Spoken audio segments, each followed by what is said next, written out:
Assalamu alaikum and a very good afternoon.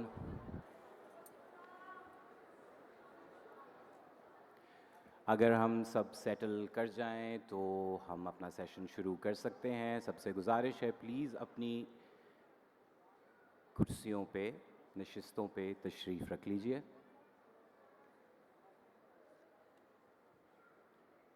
बड़े अरसे बाद मैं हॉल 1 पर आया वेख्या by the way, it feels very good.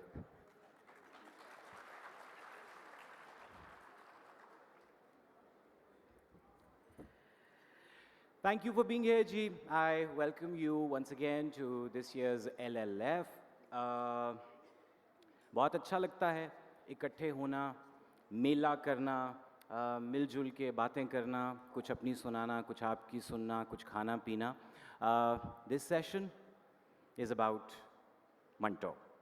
I won't say much about, say, setting a preface to the whole thing, but हम 4 लोग जो यहाँ इस वक्त मौजूद हैं, मेरा ख्याल है हम सब की क्वालिफ़िकेशंस शायद बाद में आती हैं, लेकिन एक अंसर जो हम सब में कॉमन है वो है मंटो से हमारा इश्क, मंटो से हमारी अक़ीदत.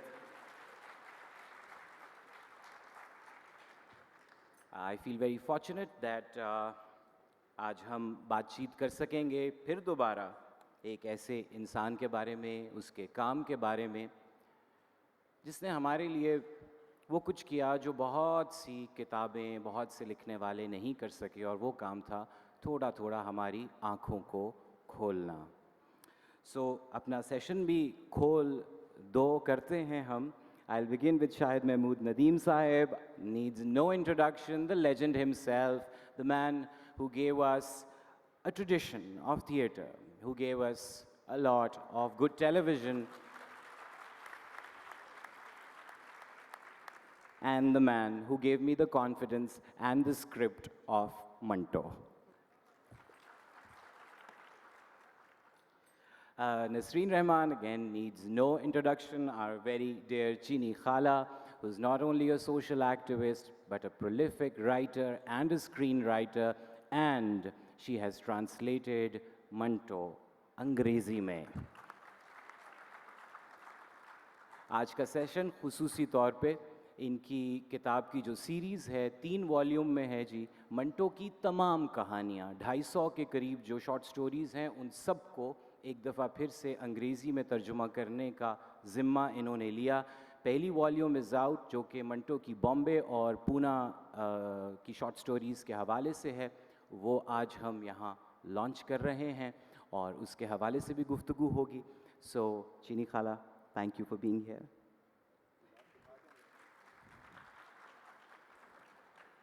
ये किताब, और सबसे पहले मैं LLF का बहुत शुक्रिया अदा करना चाहती हूँ कि उन्होंने मुझे ये मौका दिया कि यहाँ पर मैं आप सबके साथ इस किताब के बारे में कुछ गुफ्तगू कर सकूँ और कुछ ख़यालों का इजहार कर सकूँ.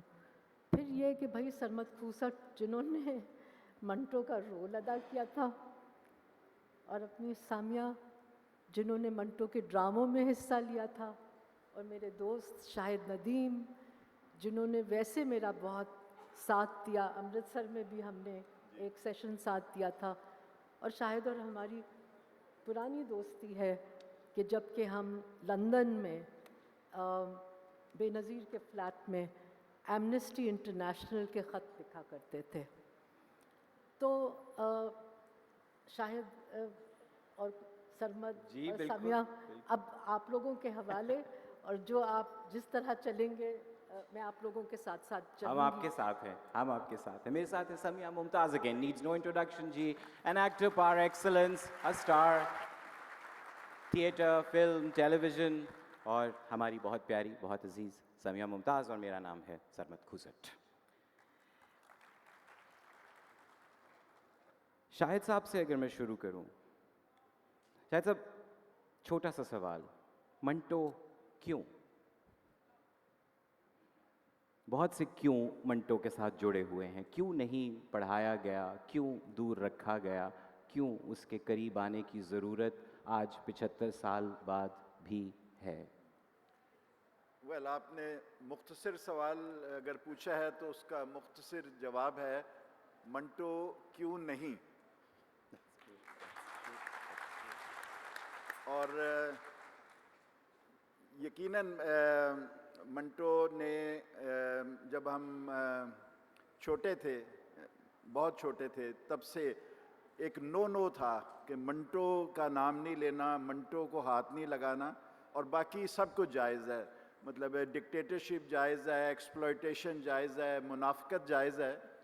اس کی حد یہ تھی کہ منٹو ہی کا ایک ہم اثر تھا، میں اس کا نام نہیں لوں گا آؤٹ آف کرٹسی کہ ان کی فیملی بھی نون ہے، لیکن وہ فحش کتابیں لکھا کرتے تھے وہی وہانوی کے نام سے، قلمی نام سے. اس کی رقم وصول کیا کرتے تھے. وہ کتابیں دھڑا دھڑ بکتی تھیں اور آنا لائبریریوں میں بھی ملتی تھی، عوام تک پہنچتی تھیں، اور ان کو ادبی حلقوں میں سر پہ چڑھایا جاتا تھا. باقاعدہ ان کی دستار بندی کی جاتی تھی، ان کو ایوارڈز دیے جاتے تھے، بڑے بڑے اخبارات میں وہ کالم لکھتے تھے. تو منٹو دیکھ رہے تھے کہ یہ شخص جس کو کہا جاتا تھا کہ وہ اصلاحی اور بڑی ایک رفاہی قسم کی جو رائٹنگز کر رہے ہیں، اور ان کے دستار فضیلت باقاعدہ ادبی حلقوں میں بھی ہوتی تھی اور ویسے دستار بندی کی تقریبات بھی ہوتی تھی. تو منٹو کو دبا دیا گیا تھا، اور منٹو کی زندگی میں ہی Manto could see whatever is going on. تو اس لحاظ سے منٹو کا غصہ جو ہے، یقیناً منٹو غصے میں تھا، لیکن وہ ہم سب کا اجتماعی غصہ ہے، جن کو ایک آئیڈیالوجی جن پہ تھوپی گئی، جن پہ ایک موریلٹی تھوپی گئی، جن پہ ایک سیاست تھوپی گئی. اور منٹو کے زمانے میں ہی یہاں پر فوجی حکمرانی بھی شروع ہو گئی تھی، مارشل لاء بھی لگنے شروع ہو گئے تھے، اور نظر آ رہا تھا کہ پاکستان جو ہے وہ امریکہ کا ایک محتاج بننے جا رہا ہے. یہ ساری چیزیں منٹو دیکھ رہے تھے. تو منٹو کی سیاست اور منٹو کا فکشن دونوں ہمارے لیے شجر ممنوع تھے. اور بعد میں ہم نے جب ڈسکور کیا کہ ہمارا رول ماڈل، ہمارا ہیرو، اور جو پارٹیشن کے زمانے میں جو دہشت گردی اور جو ظلم ہوا، اس کا سب سے بڑا گواہ اور سب سے بڑا جو مورخ ہے وہ منٹو تھا. تو ہمیں ہر چیز جو ہے ہم سے چھپائی گئی، اور وی آر ناؤ پریویلیجڈ کہ اس ہال میں منٹو یہاں سے چند 100 گز کے فاصلے پہ رہتے تھے، لکشمی مینشن میں، ہال روڈ جہاں پر ہے، اور یہاں پر ہر طرف بند رہا. اور اب یہ کھل رہا ہے اس ہال میں. ہم نے بارہا دفعہ جو میرا ڈرامہ ہے منٹو پہ، کون ہے یہ گستاخ، وہ کیا ہے. اس کے علاوہ توبہ ٹیک سنگھ اور نیا قانون، اور اس کے علاوہ اس کی ریڈنگز وغیرہ بھی کی ہیں. تو اور پھر منٹو کی فلم اور منٹو کا سیریل جس طرح بنا، اور آئی ایم پراؤڈ کہ کچھ میری کوشش سے Sarmad agreed not only to direct but also act as Manto, جو کہ شروع میں وہ اس کے لیے راضی نہیں تھے. اور I am pleased to have Sumaiya Mumtaz جو ہمارے ساتھ چلی، ان کی ابتدا ہی اجوکا سے ہوئی تھی، اور آج بھی وہ we are proud of her achievements. تو میں سمجھتا ہوں کہ اب جو دور ہے وہ منٹو کا دور ہے، آنیسٹی کا دور ہے، بے باکی کا دور ہے، اور غصے کے اظہار کا دور ہے. یہ چیز چینی خالہ، آپ کی منٹو سے ملاقات یا تعارف جس کو کہیے ان کے کام کے حوالے سے ہی ہوا، وہ کیسے ہوا؟ وہ پہلا واقعہ کیا تھا؟ وہ ایک دلچسپ واقعہ ہے، اور میں آپ لوگوں سے کہنا چاہتی ہوں کہ ہو سکتا ہے کہ بعض لوگ جو اس ہال میں ہیں اور جو مجھے جانتے ہیں، میری گفتگو سن کے یہ کہیں گے کہ ہم تو ان کو نہیں ملنا چاہتے دوبارہ. تو ہوا یہ، میں تھی 13 سال کی، اور ہمارے گھر آیا کرتی تھیں ہمارے خاندان کا ایک فرد ہی سمجھیے، زہرا نگاہ صاحبہ. تو میری کلاس میں ایک لڑکی تھی میری ہم جماعت. تو شام کو زہرا بھی جب آئیں کھانے پہ، تو میں نے ان سے کہا، زہرا بھی ہماری کلاس میں ایک لڑکی ہے، وہ جانگیا نہیں پہنتی. اب ہم لوگ کانوینٹ میں پڑھتے تھے اور فراکیں پہنتے تھے. تو زہرا بھی نے کہا، اس میں کیا بات ہے منا، بہت سی ایسی لڑکیاں ہیں جن کو جانگیا پہننے سے خلش ہوتی ہے، اور انہوں نے مجھے موزیل کی کہانی سنا دی. 13 سال کی میں، ہکا بکا، میں نے کبھی ایسی کہانی زندگی میں نہیں سنی تھی. جب مہمان چلے گئے، سب چلے گئے، میں نے اماں سے کہا، میں نے کہا اماں زہرا بی نے مجھے یہ کہانی سنائی تھی. تو اماں نے کہا کیوں، تم نے پہلے کبھی منٹو کو نہیں پڑھا؟ اماں عصمت چغتائی کو کافی پڑھتی تھیں. تو میں نے کہا نہیں. تو کہنے لگی میرے پاس نقوش کا منٹو کا نمبر ہے. اب جب میں دکانوں میں جاتی تھی 14 15 16 17 18 سال کی، اور میں منٹو کی کہانیاں تلاش کرتی تھی، تو مجھے کہا جاتا تھا کہ ہمارے پاس نہیں ہے. اور دکاندار مجھے بہت عجیب نظروں سے دیکھتے تھے کہ یہ کس کی بچی ہے، کہاں سے آ گئی ہے لاوارث، کہ یہ منٹو کی کتابیں ڈھونڈ رہی ہے. اور پنڈی میں مجھے ایک دکان میں منٹو کی کتاب دور رکھی ہوئی دکھائی دی. تو جب میں نے ان سے، انہوں نے کہا ساڈے کول نہیں ہے. تو اس طرح سے میرا تعارف ہوا. اور پھر 1990 کی دہائی میں،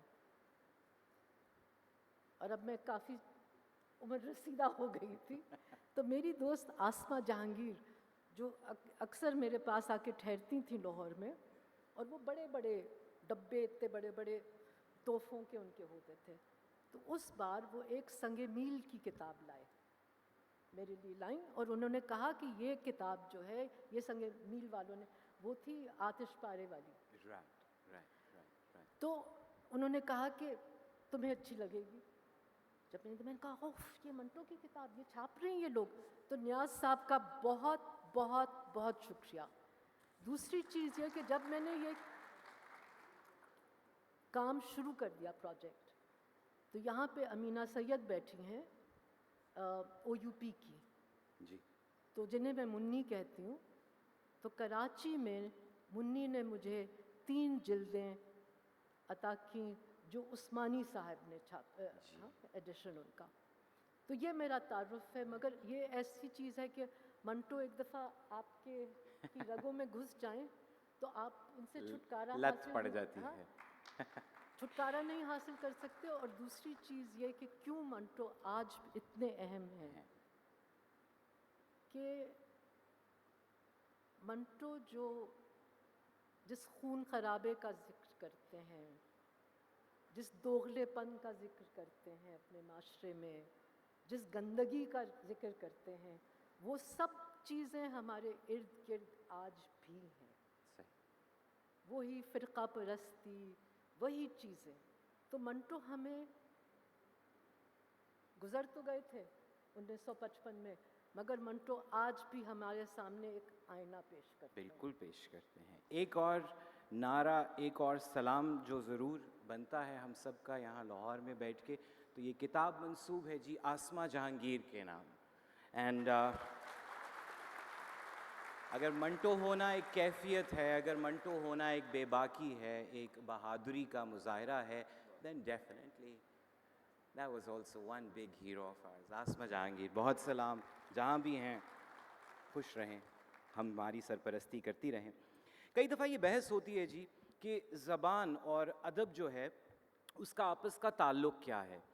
یہیں ہال میں بیٹھے ہوئے کئی دفعہ ہم اپنی گفتگو کے بہاؤ میں نکل جاتے ہیں انگریزی بولتے بولتے، تو کہیں تہمت نما یہ بات سننے کو ملتی ہے، بات کر رہے تھے اردو ادب کی اور انگریزی میں بول کے یہاں سے نکل گئے. کہیں دل میں یہ خیال آتا ہے کہ ادب میں جو بات کی جا رہی ہے اس کی ایکسیسیبلٹی، اس کی رسائی اس سے کہیں اہم ہے کہ ہم صرف ایک اجارہ داری بنا کے ادب کے اوپر بیٹھے رہیں. مجھے ایسا لگتا ہے میری ناقص رائے کے مطابق. آج ایک ایسی جنریشن، بلکہ میرا خیال ہے 2 جنریشنز ایٹ لیسٹ ایسی ہیں ہمارے ہاں موجود، جو بہت کنفیوزڈ ہیں اس زبان کے بارے میں، جو پورا ایک زبان پہ عبور نہیں رکھتے، انفارچونیٹلی مجھ سمیت. سو کہیں بہت ضرورت آپ کو محسوس ہوتی ہے کہ کیا وہ بات صرف زبان کی محدود رہ جاتی، یا اس کو ایک اور زبان میں پیش کیا جائے اس نیت سے کہ جو مقصد ہے، جو میسج ہے، وہ تو آگے چلنا چاہیے، جو کہ مجھے لگتا ہے ایک بہت بڑا ذمہ بھی ہے. سو بہت سا سلام، بہت سا شکریہ یہ بیڑا اٹھانے کا کہ ایک صحیح مستند ترجمہ منٹو کا انگریزی میں کیا جائے. ایک چھوٹے سے نمونے کے طور پہ میں چاہوں گا ایک مختصر سا افسانہ کہہ لیجئے، کہانی کہہ لیجئے، جہاں منٹو صاحب نے ہمیں بہت سے ہمارے جسم کے حصوں سے، جسم کے عوامل سے کمفرٹیبل کیا کہ بھائی یہ تو ہے بس، مطلب اس کے بارے میں ایزی ہو جائیں. تو اسی کڑی میں افسانے کا عنوان ہے موتری، اور شاہد صاحب سے گزارش کروں گا وہ اس کا اردو والا ورژن پڑھیں، اینڈ نسرین رحمان سے گزارش کروں گا جو انہوں نے اس کو انگریزی میں ترجمہ کیا ہے. یقیناً آپ کو موتری میں جانے کا اتفاق ہر انسان کو ہوتا ہے، لیکن دیر آر موتریز اینڈ موتریز. ہمارے یہاں بھی آرٹس کونسل میں یا دوسرے ہالز میں ذرا مختلف قسم کی ہوتی ہے، مگر یہ ذرا تھوڑی سی سیاسی موتری ہے. یہ 1945 میں لکھا تھا جب یہ بہت گرم تھا جو پارٹیشن کا ہنگامہ. تو یہ میں آپ کے سامنے پیش کرتا ہوں. کانگریس ہاؤس اور جناح ہال سے تھوڑے ہی فاصلے پر ایک پیشاب گاہ ہے جسے بمبئی میں موتری کہتے ہیں. آس پاس کے محلوں کی ساری غلاظت اور تعفن بھری کوٹری کے باہر ڈھیریوں کی صورت میں پڑی رہتی ہے. اس قدر بدبو ہوتی ہے کہ آدمیوں کو ناک پر رومال رکھ کر بازار سے گزرنا پڑتا ہے. اس موتری میں ایک دفعہ اسے مجبوراً جانا پڑا پیشاب کرنے کے لیے.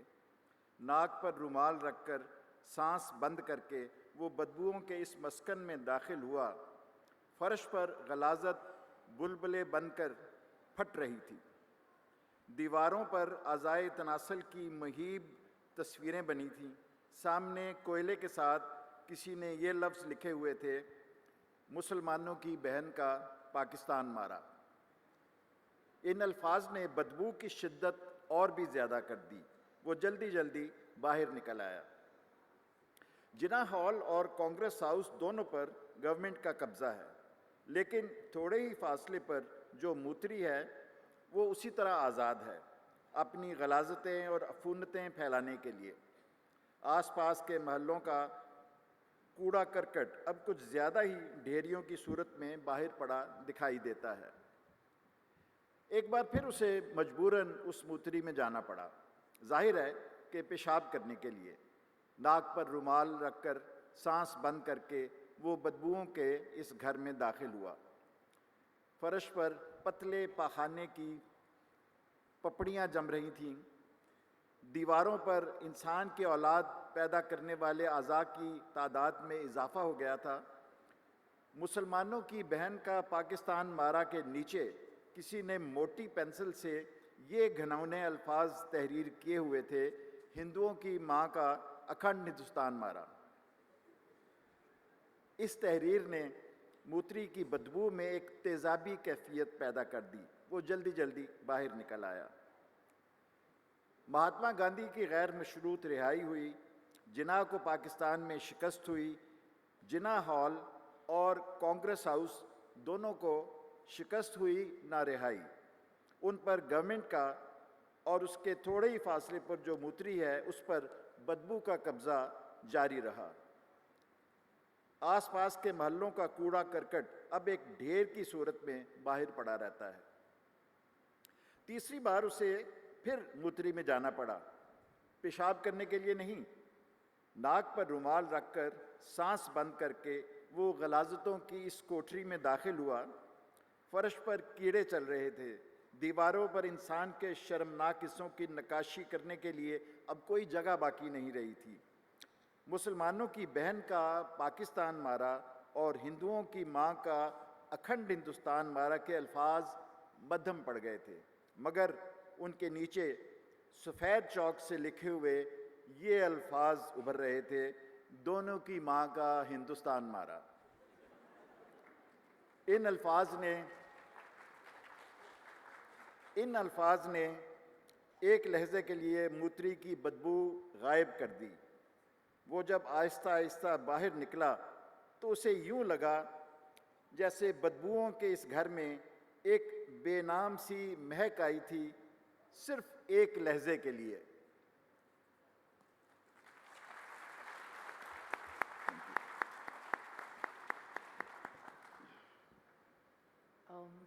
It's basically 1.5 page.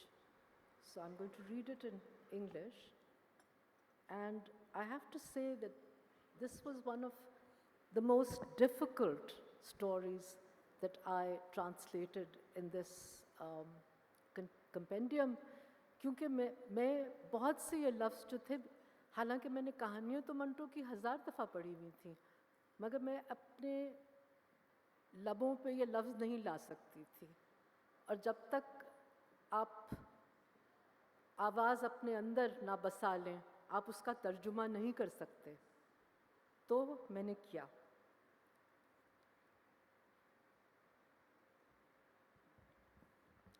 Not far from Congress House and Jinnah Hall, there is a urinal, generally referred to as a moothri in Bombay. All the filth of the local neighborhood piles up outside this foul-smelling little shed. The stench is so overpowering that those forced to walk past it must cover their noses with their handkerchiefs. One day, he had no option but to use the urinal. He held his breath, covered his nose with a handkerchief, and entered the fetid hellhole to urinate. He found its floor smeared with rank feces and the walls covered with sexually explicit graffiti. In front of him, somebody had written, "Screw the Pakistan of the Sisters of Musalmans." These words intensified the putrid stench, and he rushed out. The government has control over all the activities in Jinnah Hall and Congress House, but the urinal around the corner is free to spew its filth. And mounds of garbage from the local neighborhood grow higher by the day. One day, yet again, he had to use the urinal. He covered his nose with his hanky, held his breath, and entered the hellhole. Streaks of runny feces had dried on the floor. Emissions of semen had multiplied on the walls. Below, "Screw the Pakistan of the Sisters of Musalmans," somebody had inscribed these vile words: "Screw the Akhand Hindustan of the Mothers of Hindus." These inscriptions added a noxious heat to the stench of the urinal, and he rushed out. Mahatma Gandhi had been released unconditionally, Jinnah lost in Punjab, and Jinnah Hall and Congress remained under the government control. Around the corner, the urinal remained under the sway of that fetid stench as the mounds of rubbish from the local neighborhoods rose higher. He had to visit the urinal yet again for the third time. This time, it was not to urinate. He covered his nose, held his breath, and entered the house of filth. Revolting creatures swarmed around the floor. Images of shameful parts of the human anatomy covered the walls, leaving no room for graffiti. The words, "Screw the Pakistan of the Sisters of Musalmans," and "Screw the Akhand Hindustan of the Mothers of Hindus," had faded. Below, someone had written in white chalk, "Screw the Hindustan of the mothers of both." For a moment, these words blocked out the stench of the urinal. As he walked out of the foul-smelling house of filth, he thought he caught a whiff of an unnamed perfume.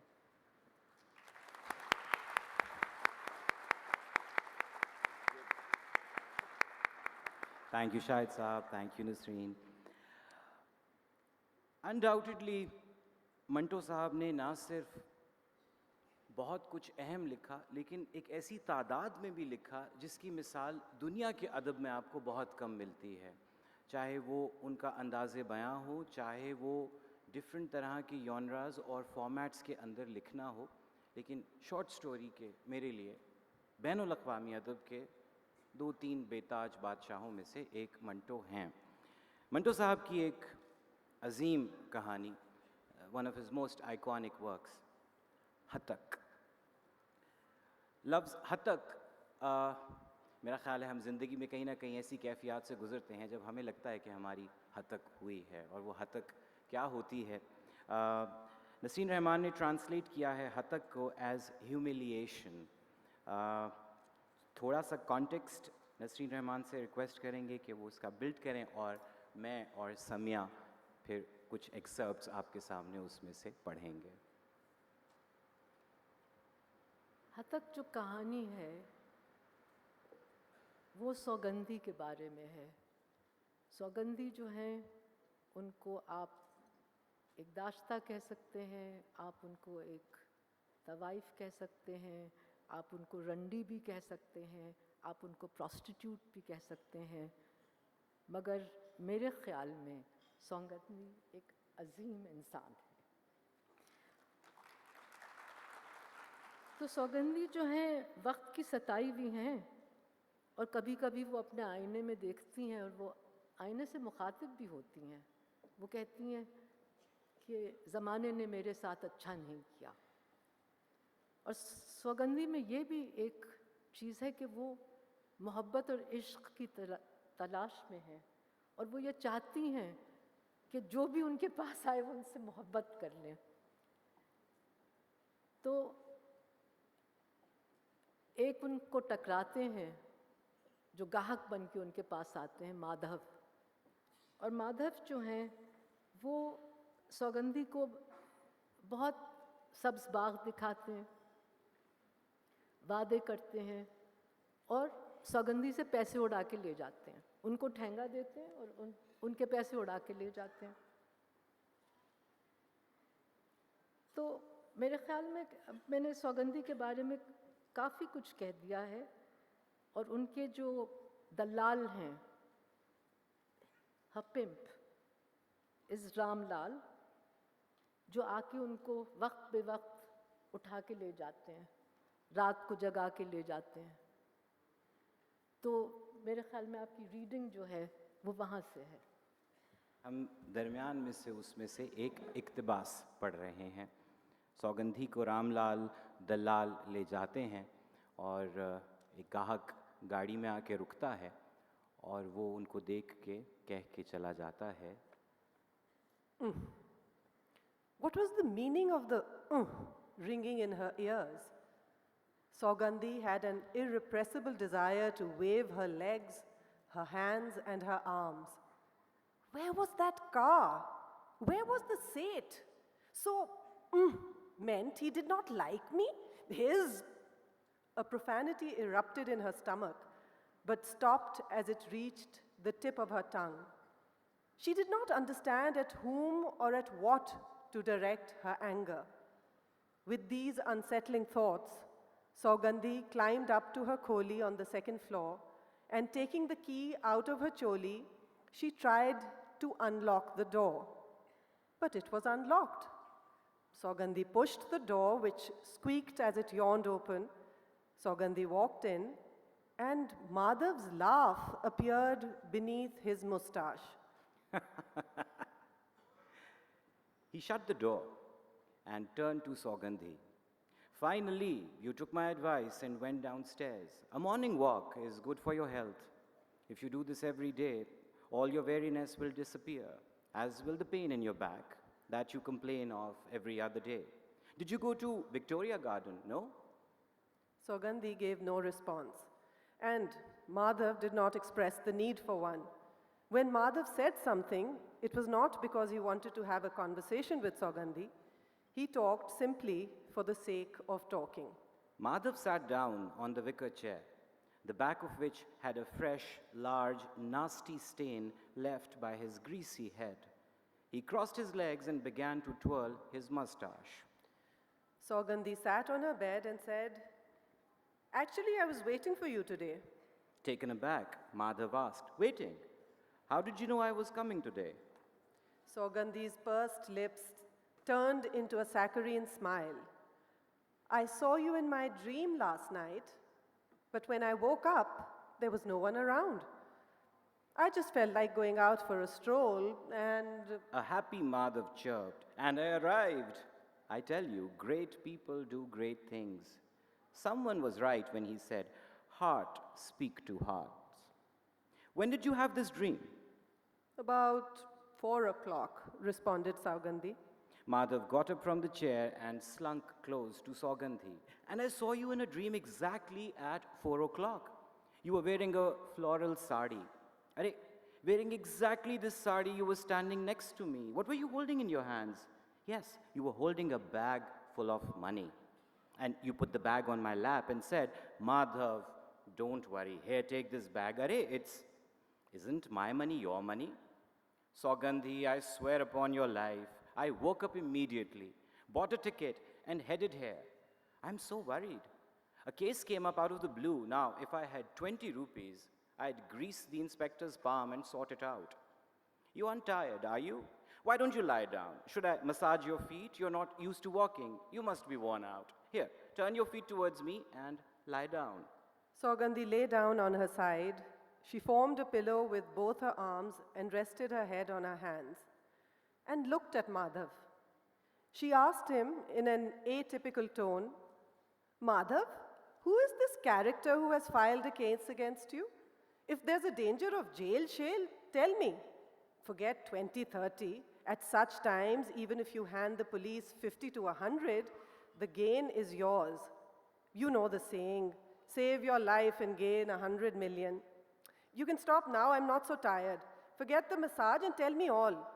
My heart's racing at the thought of the case. When are you heading back? Madhav could smell the alcohol on Saugandhi's breath and thought this an excellent opportunity to try his luck. I have to go back by the afternoon train. I must give between 50 to 100 to the sub-inspector by the evening. There's no need to give me too much. I think 50 will do. 50. Saugandhi remained calm.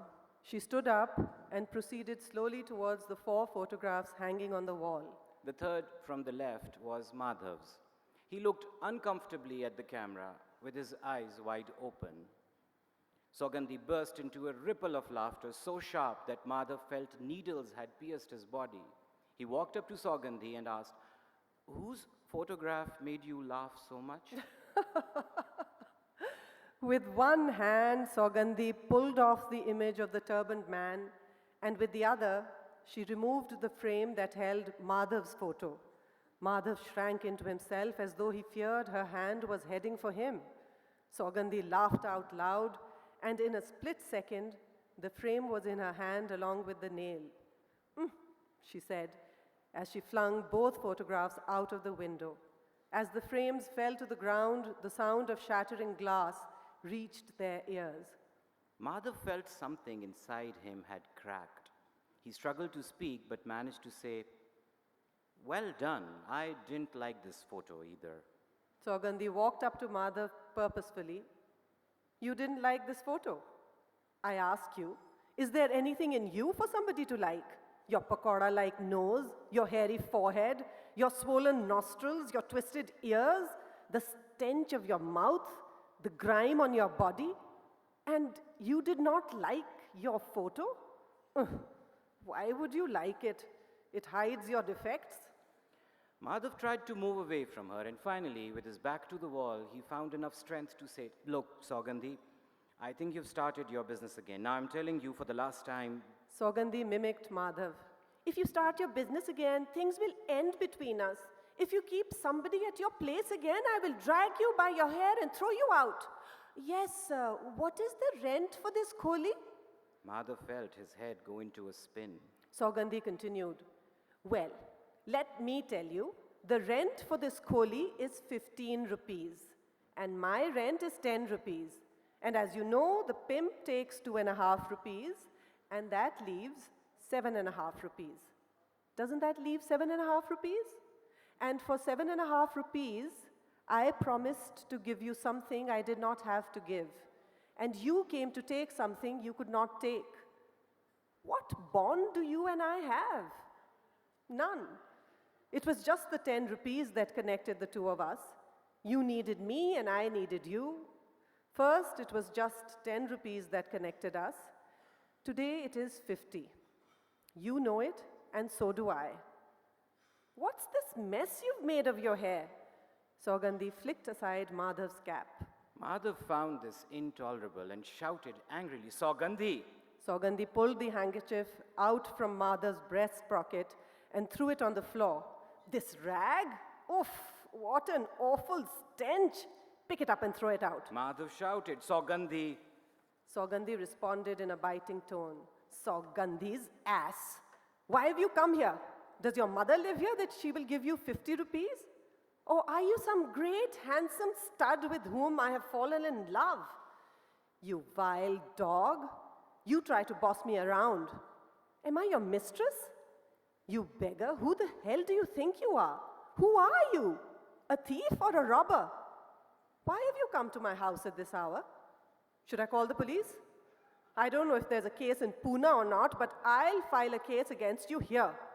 Madhav shriveled up. All he could bring himself to say in a very subdued tone was, Saugandhi, what's happened to you? Your mother's head.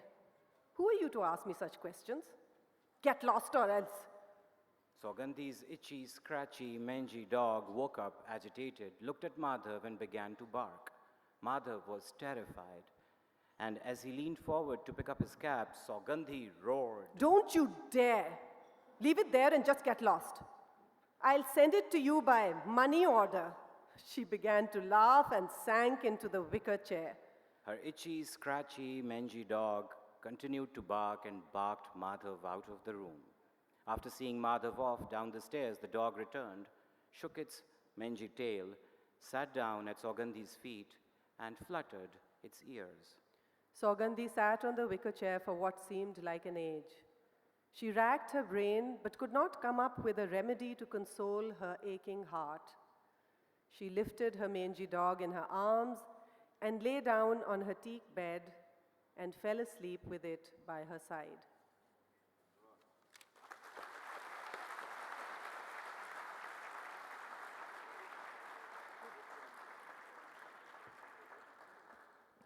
I think we are running short of time. Somehow I miscalculated.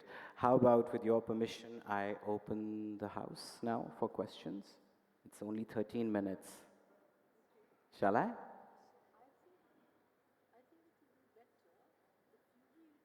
If we read? Another reading or questions? Sure? Okay. Just a little forward, Shahid Saab, I'll request you. The story is, again, I think I think it's very easy that when you don't want to deal with something or when you don't want to understand something, you deem it controversial. And that has happened to Manto Sahab a lot, and to some of us too. Moselle. Shahid Saab, what is Moselle? Moselle is a remarkable story and translated very well by Nasreen. Imagine it's Bombay and Sikh characters and Muslim characters and Jews among them. And this character, Moselle, is transcending all the boundaries, moral, political, religious. And she is a free spirit and just defying all the small barricades created by different communities. And she shines out of that. And she doesn't wear underwear, as Nasreen said. And she doesn't even believe in wearing anything when it comes to saving a life. So she saves the life of Kirpal Kaur, a Sikh girl, and just there is no time. So she takes off her Jewish clothes and put on her so that she looks like a Jew and is allowed to go out. And she is left without any clothes on her, but she is satisfied and she is not nude at all. She has exposed the nakedness of the society and the religious boundaries. So it's a very powerful story, and I look forward to hearing the extract. An excerpt from Moselle. It was the first time in 4 years that Trilochan was experiencing what it was like to stand under a cloudless Bombay sky, feeling the sea breeze in the darkness of the night with the shimmering city lights. As he thought of Kirpal Kaur, his mind drifted to Moselle, the Jewish girl who lived in Advani Chambers. There was a time when Trilochan was stuck knee-deep in love with her. In the 35 years of his life, he had never experienced such love. He had quite literally bumped into Moselle the day he moved into a flat on the second floor of Advani Chambers, courtesy a Christian friend. Moselle's flat was opposite Trilochan's with a very narrow corridor in between. One day he was entering his flat when she stepped out of hers, and he stopped at the sound of her wooden clogs. Moselle gazed at an astonished Trilochan through a veil of her unruly hair and laughed. She looked terrifyingly loopy. Her cropped brown hair was disheveled, very disheveled. Although her lips were not so thick, her dark, dried burgundy lipstick looked as though congealed blood had cracked in several places.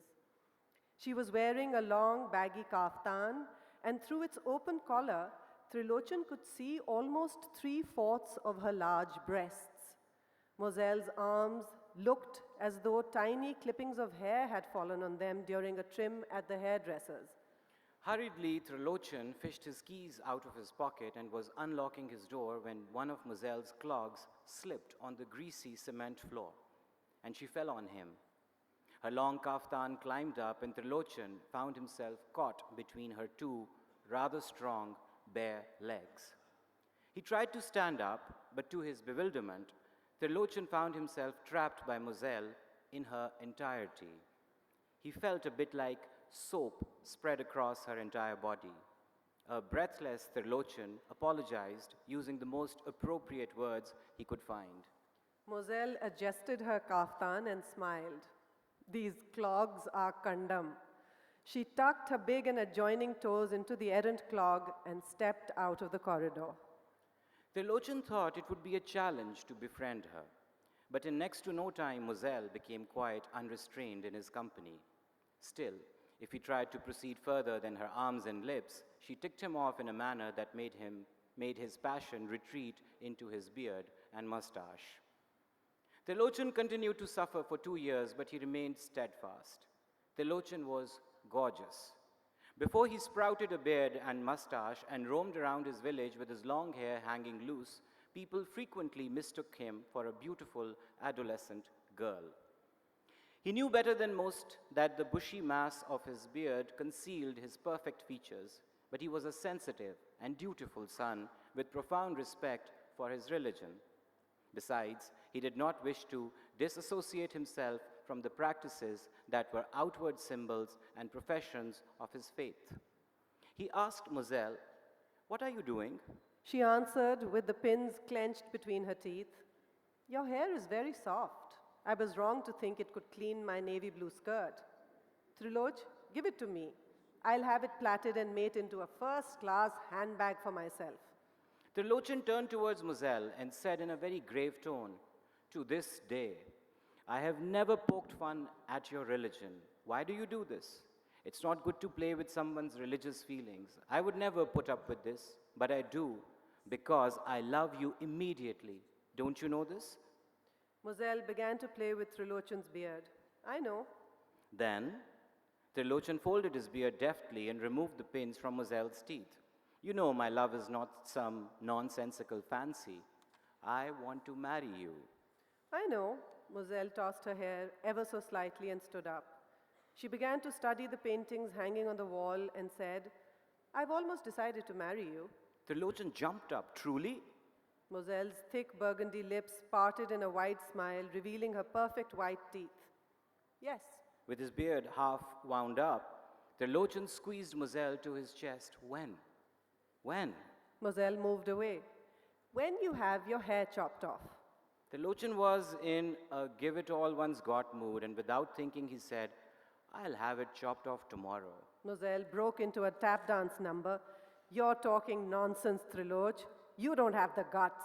Moselle's words wiped off any lingering thoughts about religion from Trilochan's heart and mind, and he said, "You wait and see." "I shall," said Moselle.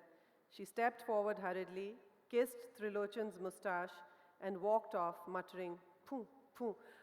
They're saying that time thoda kam hai, so maybe we should We should chota kar dein? make it a little. So we will just go to Question. questions के लिए time कर लें. So shall we go to page 11? Yeah. Okay. Something happens. For that, you will have to go back and read the story. So we'll pick it. Moselle continued. Moselle continued, "Why has this girl advised you to grow your hair?" No. Trilochan responded in a sharp tone. He felt the same discomfort he felt when disentangling the hair of his beard with a comb. Moselle smiled, and her lips, with the dried burgundy lipstick, reminded Trilochan of pieces of stale buffalo meat chopped from a chunk with a thick vein, like the ones he had seen hanging in the Jhatka butcher's shop in his village. She laughed. "Shave off this beard and make me swear on anyone I'll marry you today." Trilochan wanted to tell her that he was in love with a decent and chaste girl who was a virgin, and he was going to marry her. He wanted to add that in complete contrast, Moselle was obscene, ugly, unfaithful, and uncaring. But he was not an unkind man, and he said, "Moselle, I've decided to marry a simple girl from my village. She's religious, and that is why I have decided to grow my hair." Not given to reflection, Moselle thought for a while as she swung one of her clogs in a semicircular motion around the index finger of her right hand and asked Trilochan, "If she's religious, why would she accept you? Doesn't she know that once you had your hair chopped off?" She doesn't know. I started growing my beard after you left for Deolali, merely as revenge, and I met Kripal Kaur much later. The way I tie my turban, perhaps 1 person in 100 can figure out that I cut my hair, and this too I shall rectify soon. Trilochan began to comb his soft long hair with his fingers. Moselle lifted her long kaftan and began to scratch her hefty white thigh. "That's very good, but wretched mosquitoes are here as well. Look how badly they've bitten me." Trilochan turned to look in the opposite direction. Moselle licked her finger and applied saliva to the spot where a mosquito had bitten her. She let down her kaftan and stood up straight. "When are you getting married?" "I don't know," said Trilochan, looking very anxious. Moselle remained silent for a few moments, but she sensed his anxiety and asked in a serious tone, "Triloch, what are you thinking?" Trilochan felt he needed sympathy, and even though it was Moselle, he recounted his entire dilemma.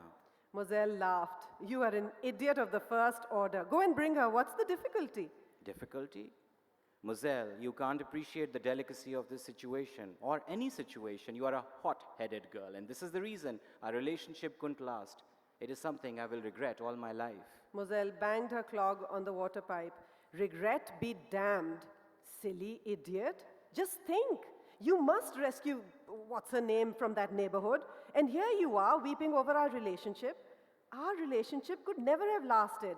You're a silly man and a coward. I want a fearless man, but forget these matters. Come, let's get your core." And she grabbed Trilochan's arm. You have to read the story to understand what it is about.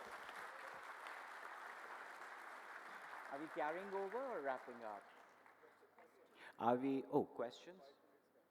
Do we have 5 minutes or are we wrapping up? Okay, 5 minutes, Ji, please. Any questions? Nobody has a question.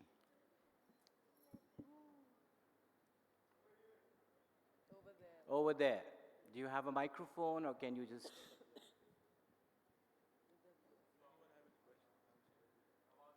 Ji, aa rahi hai.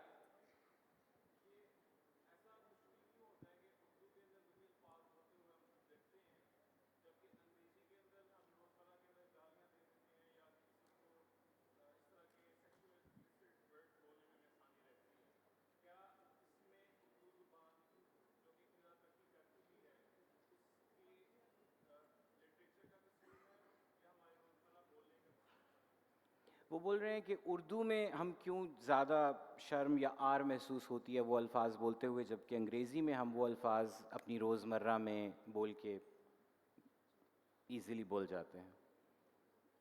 دیکھیے اس کی ہر زبان جو ہے اس کا رشتہ معاشرے سے ہوتا ہے، سماج سے ہوتا ہے. تو اردو میں یہ لفظ ہم لوگ نہیں استعمال کرتے ہیں عام بول چال میں، اور انگریزی جیسے بڑھی ہے جدید زمانے میں، انگریزی میں یہ جو موضوع تھے ان کی ہم بات چیت کر سکتے تھے اور کرتے تھے. یہاں بھی بچے جو ہیں بہت سے ایسے الفاظ ہیں جو انگریزی کے استعمال کرتے ہیں جب خاص طور پہ جنسی معاملات پہ بات ہوتی ہے. تو یہ ایک کلچر، ثقافت، تہذیب کی بات ہے.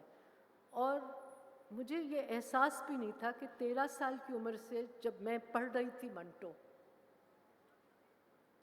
تو پڑھ تو میں رہی تھی اور اردو میں ہی پڑھ رہی تھی، مگر میں وہ لفظ پڑھتی تھی اور ظاہر ہے اپنے تحت الشعور سے بھی میں ان کو خارج کر دیتی تھی کہ جب میں بیٹھی ترجمہ کرنے میں نے کہا ہاں یہ کیا ہے بھائی، اس کا میں کس طرح ترجمہ کروں گی، اس کو میں کیسے لکھوں گی، اس کو میں کیسے ڈالوں گی اپنے کمپیوٹر میں، یہ تو میرے ساتھ ہوا۔ اور پھر میں نے کہا بھائی منٹو ہے، اب منٹو کو میں سینیٹائز تو نہیں کر سکتی، اب میں اس کو سینیٹائز کا لفظ استعمال کر رہی ہوں، اس کو میں پاک اور صاف کس طرح کروں گی بھائی، منٹو ہیں۔ اس کا ایک چھوٹا سا جواب میں یہ دے سکتا ہوں کہ منٹو پہ جب کیس چلا تھا ٹھنڈا گوشت کے سلسلے میں، تو انہوں نے کہا کہ اس کا جو کیریکٹر ہے وہ بہت گالیاں دی ہوئی ہیں اس نے، حالانکہ منٹو نے گالیوں کو ذرا تھوڑا سا سافٹ کر کے پیش کیا تھا، تو منٹو تو یہ فحاشی ہے۔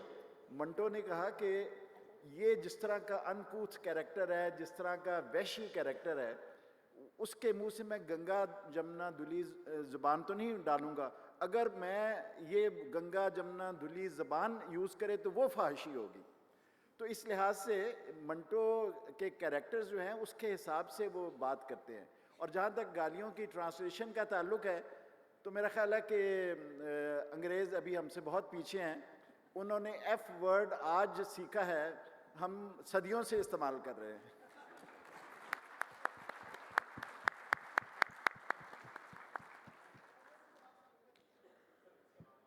ایک سوال یہاں ہے جی۔ سرمد صاحب جی ایک سوال جی السلام علیکم۔ ایک چیز نسرین صرف کہہ لیجیے۔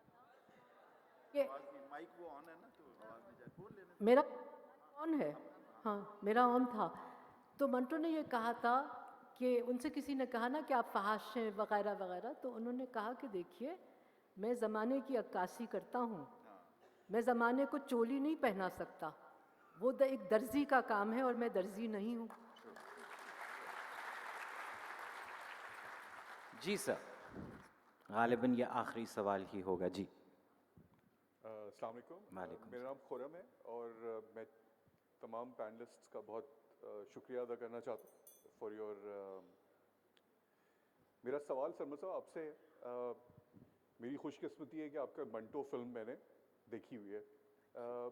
جس طرح منٹو اپنے ٹائم میں اپنے فن کو ڈیمونسٹریٹ کرنے میں ان کو چیلنج ہوتا تھا، اسی طرح آپ نے بھی ایکسپیرینس کیا ہے۔ منٹو تو ہمارے ساتھ موجود نہیں ہے، آپ اس کیفیت کے بارے میں کچھ بتائیں گے کہ آپ ایک فن کلا پیش کرتے ہیں اور اس میں آپ کو ریزسٹنس آتی ہے اس کو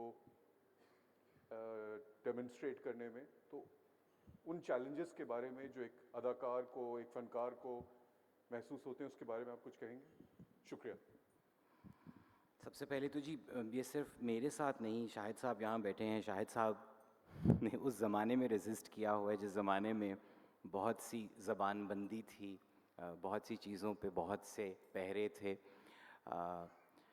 میں بالکل خود کو اس وہم میں مبتلا نہیں کرنا چاہتا کہ میں کہیں سے بھی منٹو صاحب کے ساتھ کوئی کمپیریزن بنے، مگر میں اس کے جواز میں یہی کہتا ہوں کہ جب آپ کو کسی سے بہت عشق ہوتا ہے تو ان جیسے گن آپ میں نہیں آتے، کبھی ان جیسی قسمت آپ کی ہو جاتی ہے۔ تو منٹو صاحب جیسے گن تو نہیں آئے، لیکن جی مجھے لگتا ہے کسی کو بھی اچھا نہیں لگتا جب اس کے ساتھ کچھ انفیئر ہوتا ہے۔ یہ ایک انسانی انسٹنکٹ ہے، یہ ایک انسانی ریفلیکس ہے، اور ناجائز چیز کو ناجائز سمجھنا میرا خیال ہے ایک بنیادی تقاضا ہے معاشرت کا، صرف شور و غوغے کے لیے نہیں۔ It didn't feel good to be honest. It doesn't feel like that آپ کے منہ پہ کوئی ہاتھ رکھ کے آپ کا سانس لینا بند کرے تو برا لگتا ہے، لیکن ایک ایسے معاشرے میں جہاں ہم عام طور پہ سوال اٹھاتے ہیں اس بات پہ کہ کیا جہاں بنیادی زندگی کی ضروریات اور سہولیات نہیں ہے وہاں آرٹ کی کیا گنجائش ہے، وہاں آرٹ کی کیا اہمیت ہے، تو پھر دل میں کہیں یہ یقین بھی پختہ ہو جاتا ہے کہ اگر آرٹ کی ضرورت نہ ہوتی تو پھر آرٹ سے لوگ اتنا ڈرتے نہیں۔ وہ جتنا ڈرتے ہیں مجھے لگتا ہے آرٹ کی بہت گنجائش ہے۔ And I also want to thank Nuchi Manto and Nuzzi Manto, they're right there. I want to thank Manto Saab's daughters are right here, Ji. Thank you very much for just gracing this. Thank you so much, Nuzhat Manto and Nusrat Manto. Sarmat. Ji. That thank you was from me. मेरी प्यारी बहनें नुच्छी और नुज़ी, जिन्होंने इस काम में मेरा इतना साथ दिया, और नुच्छी जिसको मैंने पागल कर दिया सवाल पूछ पूछ के, और ये बच्चियां मेरी सहेलियां, मेरी दोस्तें, मेरी बहनें, जो नुज़ी तो मेरे साथ किनेड में भी थी और क्या ये गाती थी, और इन्होंने अपने अब्बा की जो ज़िंदगी की जो का अलमिया जो था, जो इनके सामने ये कहानियों में और उसके बाद में जो ज़्यादती ज़माने ने और पाकिस्तान ने उनके साथ की, तो सबके बहुत ही मोहब्बत, बेहद मोहब्बत, और तहे दिल से तुम दोनों का बहुत बहुत बहुत शुक्रिया कि इस सफ़र में तुम दोनों मेरे साथ रहे। वक्त कम है जी, आप सबका बहुत बहुत शुक्रिया। 3, 2, 1 मिलके नारा लगाएंगे, मंटो जिंदाबाद। Say it, 3, 2, 1. Manto Zindabad. Thank you.